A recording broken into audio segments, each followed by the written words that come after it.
Sud Radio, service compris. Véronique Jacquier. Et le service compris d'Anna Fernandez, notre coach en recherche d'emploi. Bonjour Anna. Bonjour Véronique. Votre coach en recherche d'emploi, c'est la vôtre, vous qui êtes à l'écoute. C'est pas tous les jours que vous avez comme ça une coach en recherche d'emploi qui vient dans un studio de radio et qui est à votre disposition pour vous écouter et vous aiguiller, vous remettre en selle, discuter avec vous, pourquoi pas d'une reconversion professionnelle si vous êtes dans une impasse. Donc vous faites vite le 0826 300 300 pour être Anna Fernandez, notre coach en recherche d'emploi.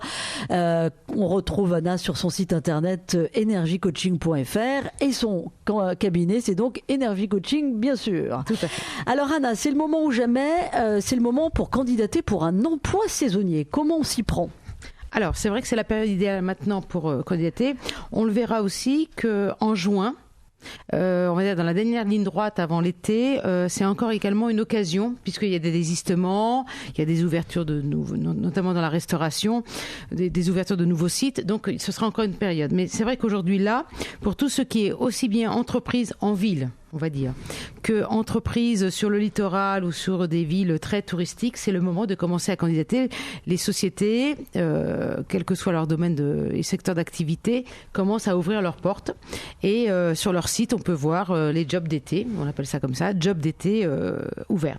Alors, les secteurs principaux qui sont touchés par ces emplois saisonniers sont sûrement la restauration, clairement, l'hôtellerie, le tourisme, donc ça tombe bien puisqu'on en parlera tout à l'heure, il y a un salon cette semaine sur l'hôtellerie et le tourisme, aussi bien de façon pour des emplois saisonniers que des emplois fixes tout au long de l'année. Oui, bien sûr. Des sociétés qui sont liées à l'animation, centres de vacances. Bien sûr, oui, les centres touristiques, voilà, les gîtes, bien sûr.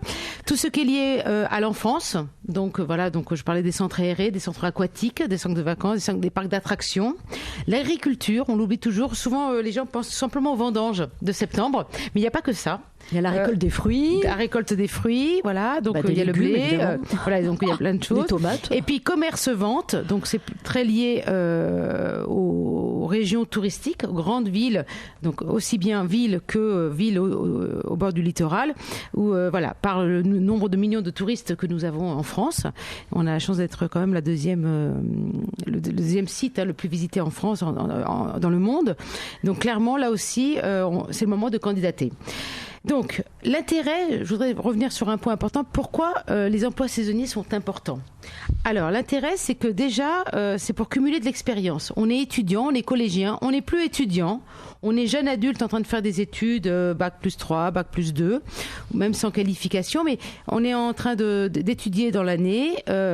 On peut profiter de la période qui est assez longue, estivale, souvent de mi-juin jusqu'à mi-septembre pour les universitaires, et on va dire pour des étudiants encore en type lycéen, ils ont juillet-août de façon sûre. Donc leur intérêt, c'est de cumuler de l'expérience, de créer des contacts. On parlait l'autre jour de réseau professionnel. Tout se crée aussi déjà pendant ces jobs d'été. On peut rencontrer des personnes qui sont intéressées par leur profil. Il y a des stages d'été qui ont débouché sur des emplois d'ailleurs. Alors, voilà. Donc c'est là où je voulais venir, c'est que ça peut devenir des vrais métiers. Et ça peut devenir des contrats plus conséquents. C'est-à-dire que ça peut être un job d'été pour l'instant et passer après la rentrée de septembre en devenir un CDD ou un CDI. Parce que le besoin c'est fait ressentir, vous êtes compétent, on veut vous garder et vous convenez au poste. Donc ça, c'est vraiment important. Pour les lycéens et les étudiants, c'est aussi rendre leurs vacances plus fructueuses. Donc ça leur fait gagner des sous. Pour peut-être leur première voiture ou d'autres choses pour la rentrée. Donc c'est toujours intéressant de montrer, puis ça montre aussi en termes de personnalité et en termes de maturité, sa capacité à s'adapter au monde du travail, aux contraintes du monde du travail, aux contraintes des adultes autres que papa, maman ou des professeurs. Ce qui n'est pas facile aujourd'hui, de quelles que soient les générations.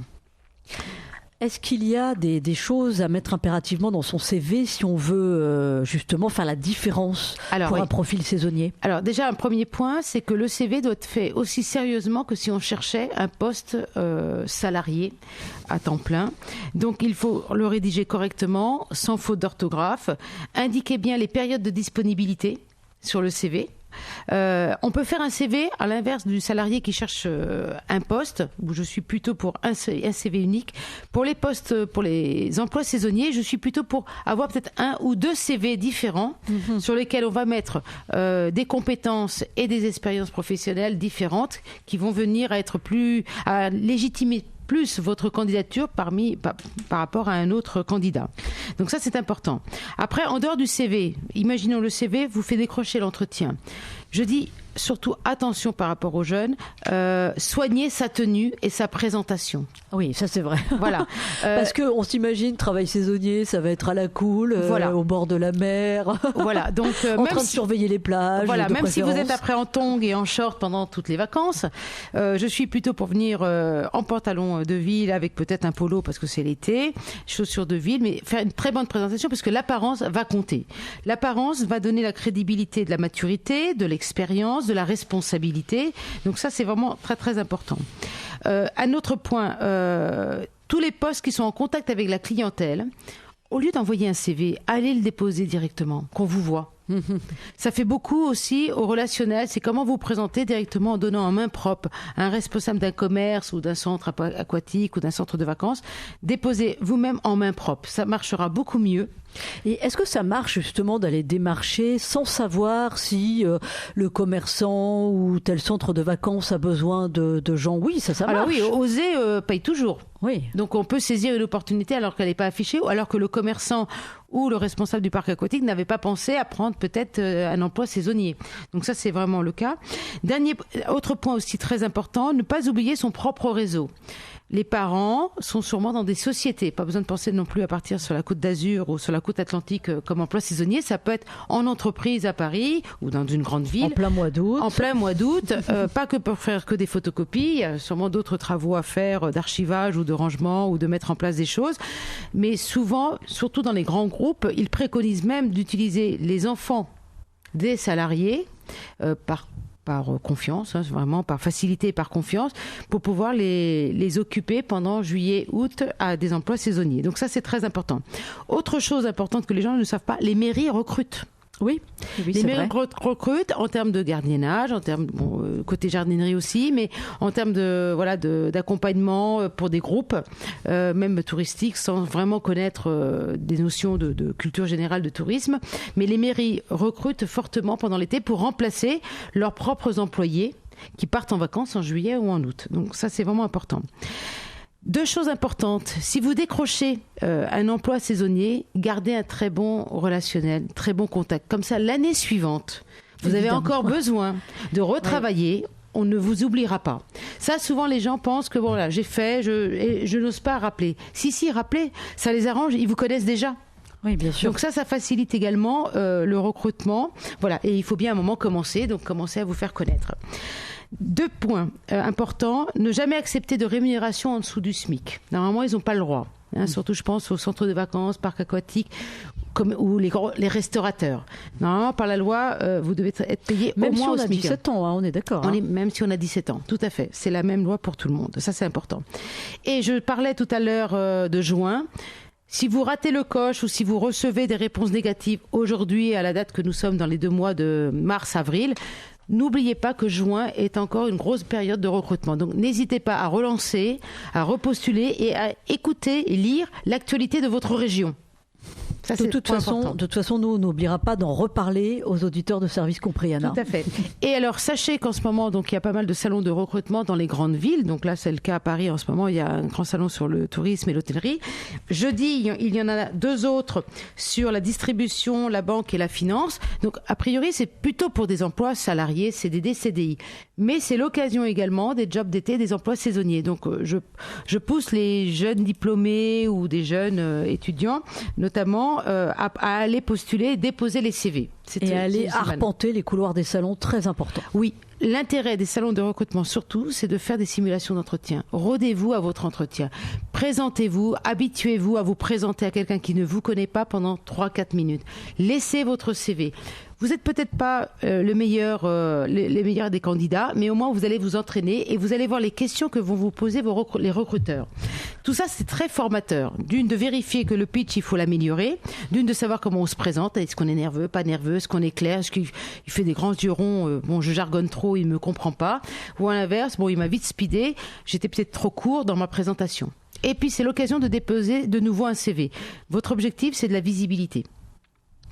Alors, on accueille Paul qui a fait le 0826 300 300. Bonjour Paul. Bonjour.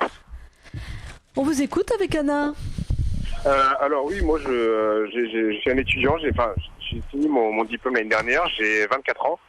C'est un master en finance. Enfin, je ne vais pas rentrer dans les détails. Et le problème, c'est que j'ai toujours pas réussi de trouver de boulot dans la branche. Donc, quel conseil pourriez-vous me donner par rapport à ça? Vous avez un master 2 en finance? Oui. Alors, vous avez fait des stages en master 1 et master 2 déjà? Oui, dans le M1, oui. D'accord. Et alors, ce n'était pas déjà dans le secteur de la finance? Non, pas trop, parce que bon, je m'orientais pas vraiment là-dedans. C'était surtout dans le secteur du big data. Et en fait, la finance me passionnait pas vraiment, et je l'ai découvert juste après. Et du coup, bon, comme c'est un milieu qui est un peu fermé, comme j'ai pas fait de stage là-dedans, est-ce que vous pourriez m'orienter vers quelque chose?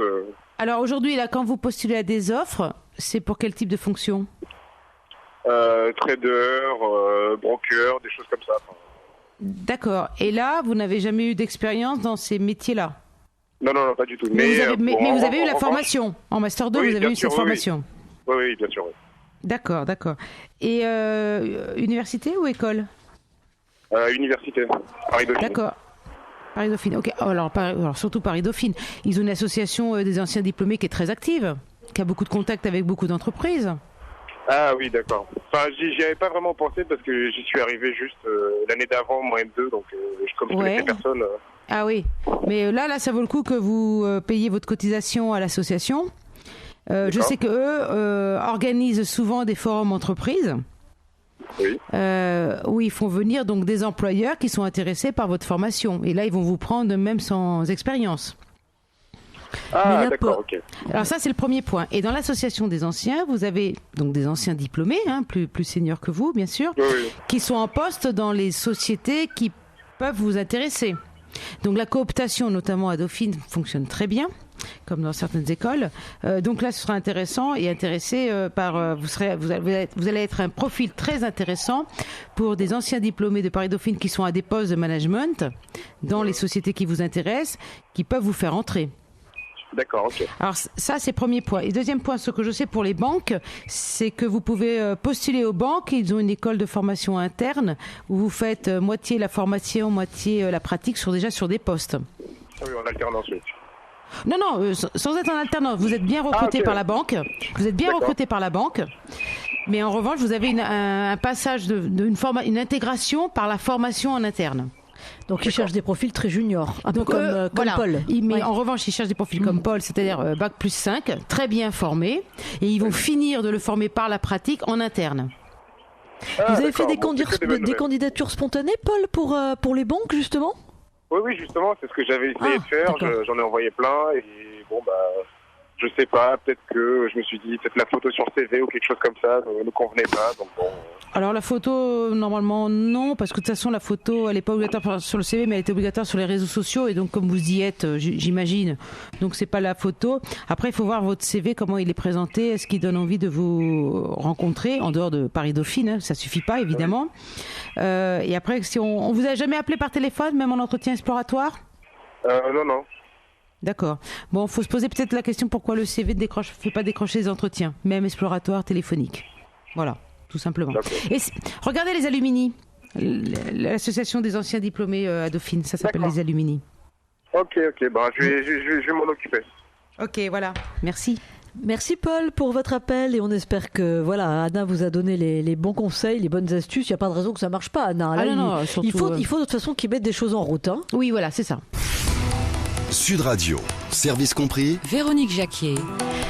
Allez, fais vite le 0826 300 300 pour profiter de l'expertise d'Anna. C'est son service tout compris, que de vous remettre en selle, que de vous dire que faire si vous envisagez une reconversion professionnelle, et laquelle d'ailleurs, hein. Vous venez de l'entendre coacher Paul, eh bien vous faites comme Paul. Allez, vous n'avez pas peur de prendre votre téléphone. Je sais que c'est pas toujours facile, hein, quand on est enquisté comme ça dans un long chômage, ou quand on est perdu, ou qu'on ne sait plus vers qui se tourner. Eh bien si, vous pouvez vous tourner vers Anna Fernandez pour qu'elle soit là et pour qu'elle vous aide surtout à retrouver confiance en vous, hein, parce qu'on ne le dira jamais assez, Anna, finalement c'est la clé de la réussite, c'est déjà de s'y retrouver soi et de retrouver la confiance en soi, hein. Voilà, et de savoir pourquoi on court. Voilà. Qu'est-ce qu'on cherche et qu'est-ce qu'on veut. Quand on sait qu'est-ce qu'on cherche, on sait mettre en face le plan d'action. Voilà. Et y compris donc retrouver un peu de confiance en soi pour prendre son téléphone et faire le 0826 300 300. J'insiste là-dessus parce que souvent il y a des mamans qui nous appellent pour leur fille, ou il y avait une sœur qui appelait pour son frère parce que évidemment le frère ou la fille n'osait pas décrocher le téléphone. Mais si, allez, il faut oser et vous allez voir, il en ressort toujours quelque chose quand vous êtes coaché par Anna Fernandez. Alors justement, pour vous montrer à quel point le coaching est important, surtout quand la France connaît depuis des décennies un chômage de masse, combien c'est important le coaching, eh bien on accueille Sarah. Bonjour Sarah. Bonjour. Bonjour. Alors là, bonjour. Vous êtes avec nous pour nous livrer un témoignage très positif, puisque vous avez été coachée, vous avez été guidée par Anna Fernandez. Oui, tout à fait. Tout à fait. Je l'ai jamais réellement rencontré, mais si rencontré par Skype en fait. Et vraiment, suite à ce que vous venez de dire, voilà, la confiance est revenue. On continue et vraiment, je suis très très contente d'avoir fait ce pas et de vous appeler pour un petit peu parler de cette magnifique rencontre et cette confiance enfin retrouvée. Et comment aviez-vous connu le coaching en recherche d'emploi? Parce que je sais que parmi les auditeurs de Service Compris, il y en a qui se disent mais c'est quoi ça le coaching? Il y en a pour qui c'est encore une découverte, hein, il faut le dire, c'est vrai. C'est pas forcément évident pour tout le monde de savoir qu'il existe des coachs en recherche d'emploi. En fait, ce qui s'est passé, c'est une amie, c'est vraiment par hasard. Elle est tombée sur une émission il y a quelques mois, pour pas faire de pub, c'était sur RMC, voilà, en tout. Et elle me dit, vraiment, c'est ce qu'il te faut, parce que elle travaille toujours, et moi, ça fait près de maintenant 8 mois et demi que je cherche. Et elle me dit, écoute, tente ça, va falloir que tu le fasses, on peut le faire, on n'est pas si vieille que ça, parce que bon, voilà, j'ai 48 ans, et que quand j'ai appris que j'étais senior, j'y ai pas cru. J'ai pas voulu le croire, et donc voilà, j'ai contacté Énergie Coaching, et puis comme je suis de Chartres, me déplacer, être au chômage, ça coûte de l'argent, mine de rien, et par Skype, c'était parfait. J'ai fait environ 4 séances, et voilà, ça s'est passé comme ça. 4 séances attendez Sarah, 4 séances de coaching par Skype. Donc exactement. En plus vous n'étiez même pas en face d'Anna, c'est pas évident, hein. En plus il y a la dématérialisation. Exactement, parce que vous voyez, comme je disais, être au chômage, on a beau dire, mais ça coûte de l'argent aussi, et se déplacer, c'était pas possible, avec mes enfants, c'était impossible, et donc, et voilà, et par Skype, ça a été, et vraiment, je suis vraiment, vraiment très contente d'avoir connu... On l'entend dans votre voix. Oui, on l'entend dans votre voix, vraiment, Sarah. Vraiment, vraiment. Alors, vous recherchiez un travail dans quel domaine, hein? En fait, moi, je suis dans le service après-vente, la relation clientèle, réclamation clientèle. Donc, c'est assez particulier, malgré tout, parce qu'on a un petit peu... J'ai fait ça pendant pas mal d'années, et maintenant, voilà, là, c'était fermé, j'ai recherché autre chose, et puis, vraiment, c'est ce qui me plaît. Et en fait, en recherchant, je me suis rendu compte que l'âge était un frein, ce que vraiment je ne pensais pas. Je n'ai pas voulu le croire, et grâce à Anna, je sais qu'elle est là et qu'elle m'entend. Coucou Anna, bonjour. Oui. Bonjour. Et en fait, grâce à elle, j'ai fini par accepter le fait d'être senior dans ce thème, dans le travail, pas dans mon cœur, loin de là. Et voilà. Et en fait, voilà, j'ai accepté ça, et tout est parti de là. Et alors là, ça c'est très bien ce que vous dites, Sarah, parce que dans le fait de retrouver un travail, il y a donc une forme d'acceptation de ce qu'on est. Et donc, il y a des deuils à faire, Anna. Oui, c'est ça, il y a des deuils à faire et accepter la réalité du marché. Voilà. Et la réalité du marché, c'est que 48 ans n'est pas senior, en fait. On pense l'être. On est senior à partir de 46 ans, 46 ans, oui, normalement. Oh là là, voilà. À part que pour certains employeurs, 48 ans, voilà, avec presque 20 ans d'expérience professionnelle, c'est quelqu'un de responsable, d'autonome et de maturité qui peut venir dans une entreprise et former des équipes, prendre en charge des équipes. On sait aussi que ce sera une personne qui sera engagée et impliquée, qui ne partira pas dans 2 ou 3 ans, qui a envie de faire peut-être une deuxième partie ou une troisième partie de carrière de façon plus longue. Donc voilà, c'était d'accepter ça et de voir aussi, de regarder mieux les offres d'emploi, plus collées à son profil et ne pas obligatoirement repartir ni trop bas ni trop haut. C'était ça aussi la réalité du marché. Alors du coup, Sarah, vous avez décroché une mission intérim, c'est ça ? Exactement, tout à fait. Je n'y croyais pas. Et puis, parce que quand même les séances de coaching, il y a quand même une remise en question de soi, etc. C'est vraiment un travail psychologique aussi. Et ça, je m'en suis aperçue. La façon de parler, la façon de se présenter, la façon donner cette énergie positive qu'Anna a su créer en moi, pouvoir après le donner, le rendre pour décrocher un emploi, c'est ce qui s'est passé. C'est ce qui s'est passé. Donc là, j'ai un CDD. Je fais mes preuves. Maintenant, je repars un petit peu à zéro, même si je suis responsable. Ce n'est pas grave, je fais mes preuves. Et vraiment, j'y vais. Mais alors, je vais pas vous dire la fleur au fusil, mais presque. Parce que je me dis, tout est possible. Je suis pas si vieille que ça. Donc, à tous vos auditeurs, vous n'êtes pas vieille, allez-y. Vous n'êtes pas ni vieux ni vieille, allez-y, faites-le. Faites-le vraiment. Écoutez, Sarah, merci pour votre belle énergie positive parce qu'on sent bien. Non, mais c'est. Et vraiment, merci pour tout ce que vous faites et merci Anna. Voilà, je voulais le dire. Merci Anna. Merci à vous. Ce qui est formidable, Sarah, c'est qu'on sent bien à quel point vous êtes heureuse d'avoir retrouvé un travail. Ce travail, c'est sur Chartres ? Oui, tout à fait. Donc c'est parfait. C'est parfait. Oui, c'est parfait. Tout est parfait. Et ça va déboucher sur un CDI, peut-être ? Écoutez, sincèrement, on n'en a pas encore parlé, je ne veux pas aller trop vite. Par contre, je vais tout faire pour que ça démarre sur un CDI, croyez-moi.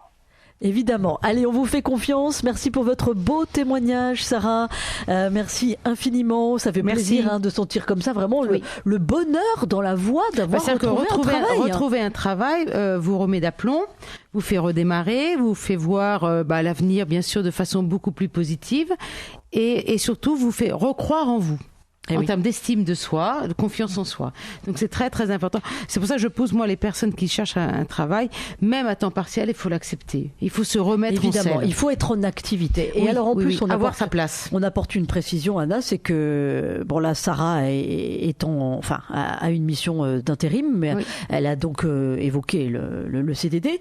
85% des contrats en France sont des CDD. 85%, c'est-à-dire que vraiment ça devient une denrée très rare le CDI. Oui. Et donc il faut aussi accepter de faire le deuil peut-être d'un emploi salarié à vie ou tout au moins de se dire le CDI c'est le Graal. Non, de moins en moins on travaille de cette façon. Tout à fait. Il y a une vraie mutation là sur le marché du travail. Et puis comme le disait tout à l'heure Sarah, voilà, une mission d'intérim ou un CDD peut être une pré-embauche.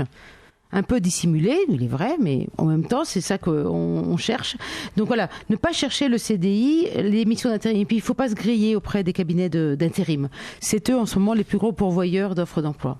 Les cabinets d'intérim, plus gros pourvoyeurs d'offres d'emploi. Pourquoi ? Parce que être en intérim, ça coûte moins cher qu'être en CDD, c'est ça, non ? Ça coûte moins cher si on signe un CDI et qu'il faut arrêter la période de préavis. Ah, d'accord. Voilà, donc en plus, le cabinet d'intérim, son intérêt, c'est de fidéliser son client, donc de lui apporter d'autres ressources s'il en a besoin.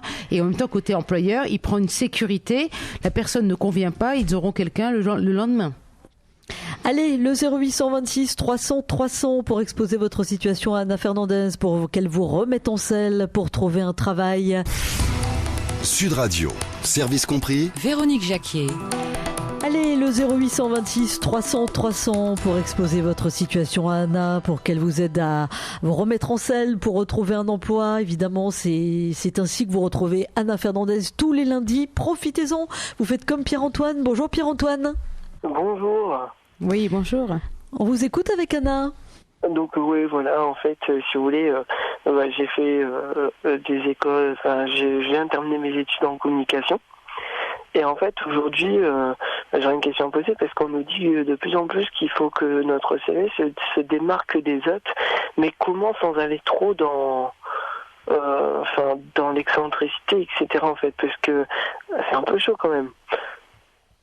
Alors, quand vous lisez, il faut que votre CV se démarque des autres, on le dit pas obligatoirement sur la forme. Hein. Vous parlez d'excentricité, donc on pourrait penser dans vos propos, vous pensez à des couleurs, des logos, des choses comme ça. Oui, voilà, exactement. Voilà, non. Alors, vous êtes dans la communication pour quel type de fonction ? Soyons déjà précis. Donc, au niveau de la publicité.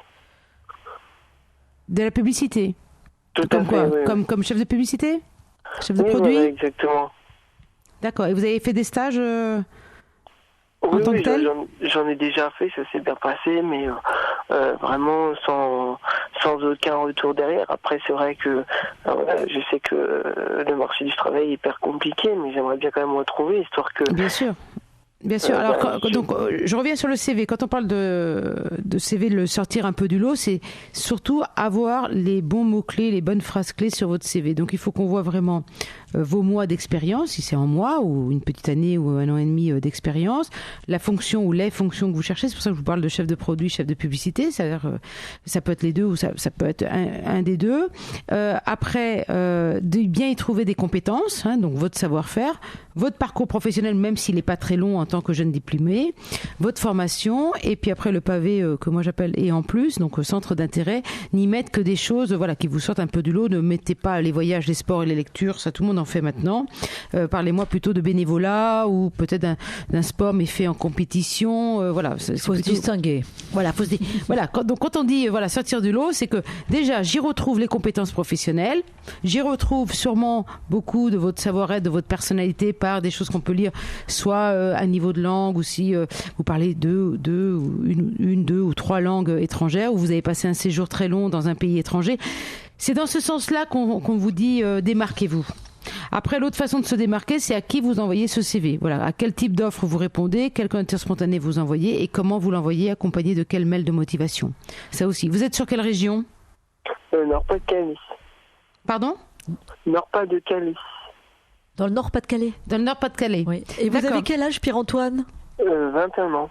Ah, vous êtes tout jeune. Ah oui, 21 ans. Donc vous avez fait quoi, un Master 1 ?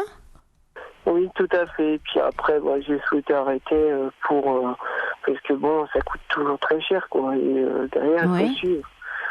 D'accord. Donc vous répondez à des offres de niveau Bac plus 4, de Master 1. Tout à fait. Voilà. Et sur votre région, vous êtes ouvert sur toute la France ? Toute la France. Hein. Ah ouais, donc vous êtes mobile en plus, donc ça c'est un point important. Tout à fait. D'accord. Tout à fait. Et puis je mets toutes les chances de mon côté pour dire d'y arriver. Après c'est jamais très évident, et je me demande même si j'ai pas plutôt même faire une formation de web marketing, parce qu'aujourd'hui la publicité en elle-même souffre. On m'a dit que le web marketing c'était un peu plus avantageux. C'est-à-dire qu'il y a des offres en web marketing ou en marketing digital. Exactement. Voilà, qui pourrait être un complément à votre formation initiale, mais ça veut dire que vous repartez pour une année de formation avec un stage. Oui. Qui peut être également une solution pour vous représenter sur le marché du travail dans un an avec un peu plus d'expérience. Exactement.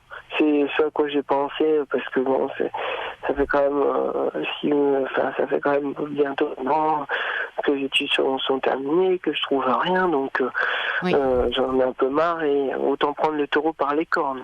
Tout à fait. Et Pierre-Antoine, vous avez fait beaucoup de stages ?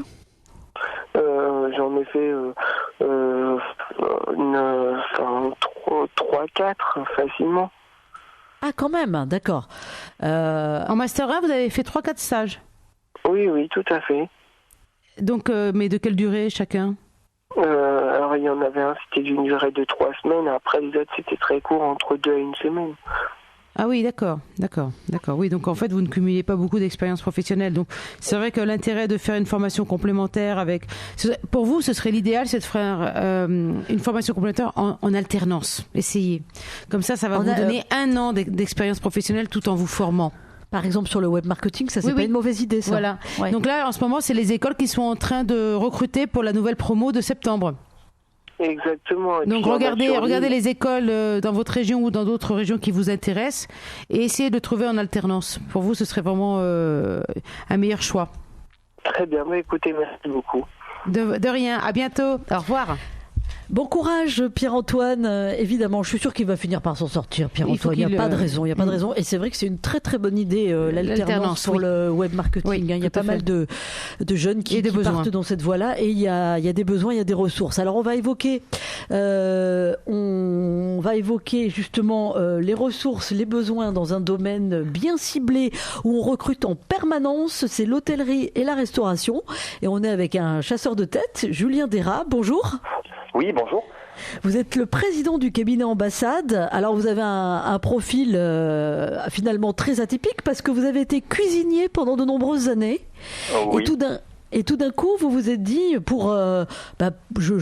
baigne dans mon milieu, j'en vois les manques quand il faut recruter les bonnes personnes. Alors je me lance et je crée Ambassade Cabinet Conseil qui accompagne aujourd'hui plus de 1000 hôtels et restaurants en France et à l'international. Donc sacré succès quand même, hein. Et ce depuis 2006, Julien Dera. Oui, tout à fait. Écoutez, on fête cette année nos 10 ans. Effectivement, je suis un ancien cuisinier de 3e génération, puisque mes grands-parents déjà tenaient un hôtel-restaurant dans le Lot. Donc j'ai fait une formation au lycée hôtelier de Souillac et je suis parti sur les routes pour apprendre mon métier. Et après 15 ans de bons et loyaux services, on va dire en France et à l'international, je me suis aperçu que effectivement le recrutement était un petit peu compliqué, aussi bien pour les employeurs que pour les candidats qui cherchaient des postes. Et donc je me suis mis à créer mon entreprise, donc Ambassade Cabinet Conseil, qui aujourd'hui fête ses 10 ans. Alors là, avec Anna Fernandez, qui est notre coach en recherche d'emploi, que les auditeurs de Sud Radio retrouvent tous les lundis entre 13h05 et 13h55, on évoque aujourd'hui les emplois saisonniers. Alors vous allez nous mettre un coup de projecteur sur les besoins pour la saison qui vient et aussi plus globalement les besoins dans l'hôtellerie et la restauration. Quel message vous faites passer là à tous ceux qui veulent candidater pour un emploi saisonnier? Quels profils sont particulièrement recherchés en ce moment? Alors c'est vrai que sur le secteur de l'hôtellerie-restauration principalement, les profils recherchés sont des profils de personnes diplômées ou qui ont une expérience, on va dire, dans le secteur de l'hôtellerie-restauration. Et encore mieux, s'ils sont motivés pour travailler dans ce secteur, c'est déjà d'avoir des gens qui sont capables de répondre rapidement aux offres qu'on leur propose et d'être motivés. Donc effectivement, on cherche des gens diplômés, mais si toutefois ils sont motivés, je pense que ça peut d'autant plus aider. Et alors, quels profils sont recherchés? Alors, c'est vrai qu'aujourd'hui, on est plutôt en pénurie sur des postes de chef de partie en cuisine, notamment pour les postes en saison, que ce soit en saison d'hiver ou en saison d'été, c'est-à-dire des postes de cuisiniers, on va dire, qui tiennent, on va dire, une partie d'un poste fixe en cuisine, sachant qu'aujourd'hui... On a du mal à trouver des bons cuisiniers et des gens qui sachent gérer la pression finalement d'être en cuisine, c'est ça? C'est ça. On a du mal à trouver ces postes en cuisine. Les employeurs ont du mal à recruter. Alors parce qu'effectivement il y a une pénurie de main d'œuvre et puis parce qu'aussi les gens aujourd'hui la nouvelle génération demandent aussi de faire moins d'heures, d'avoir des compensations. C'est un peu plus compliqué pour pouvoir recruter. Maintenant, moins d'engagement de la part de notre jeunesse. On va leur tirer les oreilles. Hein. En tout cas, on lance un appel. Julien Dera, on lance un appel. On cherche des cuisiniers. C'est quand même dingue qu'en France, où on aime tant manger, on cherche des cuisiniers. Exactement, il y a 300 000 postes aujourd'hui de saisonniers pour la saison d'été, 100 000 à peu près on estime de postes pour l'hiver, donc il y a vraiment du travail pour les saisonniers. Donc qu'ils n'hésitent pas à postuler, il y a des offres, il y a des postes. Donc il y a des offres, 300 000 vous dites 300 000 postes à pourvoir. Exactement.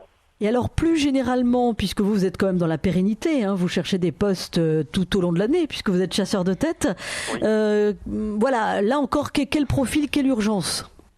Alors pareil, toujours des postes en cuisine, principalement des postes de chef de partie, suivant les structures, suivant les établissements, parce qu'il faut faire une généralité sur l'hôtellerie-restauration par rapport au secteur, mais après il y a des spécificités sur les offres qu'on a à pourvoir, ça va être de la cuisine traditionnelle, de la cuisine gastronomique, de la cuisine étoilée Michelin, donc il y a quand même des critères de sélection là, sur toute la généralité, mais ça va être plus des offres en cuisine principalement sur lesquelles on va chercher des profils.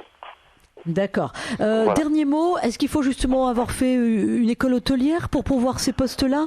Est-ce qu'il y a un très grand niveau d'exigence?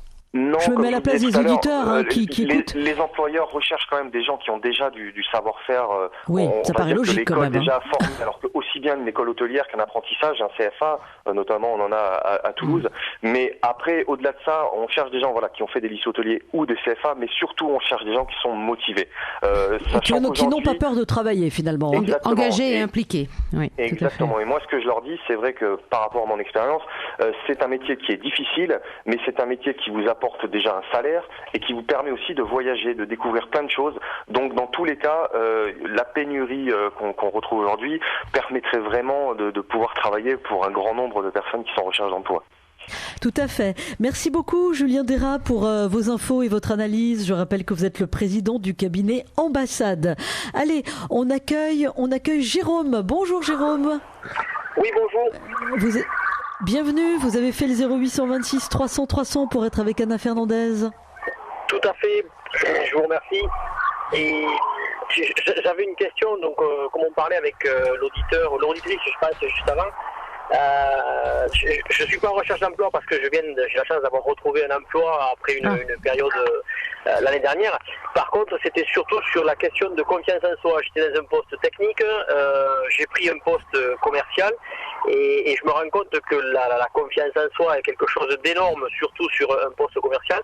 Mais comment l'acquérir, comment l'avoir quand on est en doute, parce que j'ai changé de secteur, j'ai changé de métier et à 45 ans, c'est quand même c'est pas si évident qu'il ne le paraît, quoi. D'accord, mais Jérôme, on est d'accord que votre nouvel employeur vous fait confiance, lui. Il vous a embauché et il vous a mis sur un poste de commercial alors que vous êtes un technicien à l'origine. Tout à fait.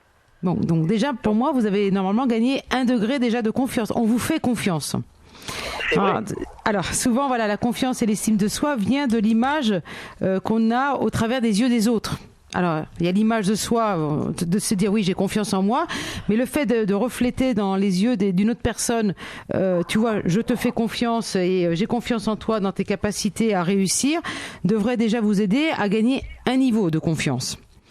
Ça, c'est le premier point qui est très important. Le deuxième point, c'est, aujourd'hui, vous êtes en poste depuis combien de temps ? 6 mois. 6 mois, bon. Est-ce que vous avez eu dans les 6 premiers mois des résultats que vous cherchiez à atteindre ? Avez-vous atteint des objectifs qu'on vous avait donnés ou que vous vous étiez donnés sur les 6 premiers mois ?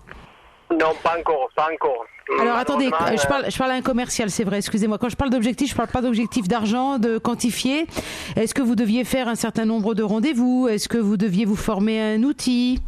Quel que soit le petit pas que vous avez fait, quel que soit, on va dire, ce que vous avez fait de nouveau et que vous avez surpassé, réussi.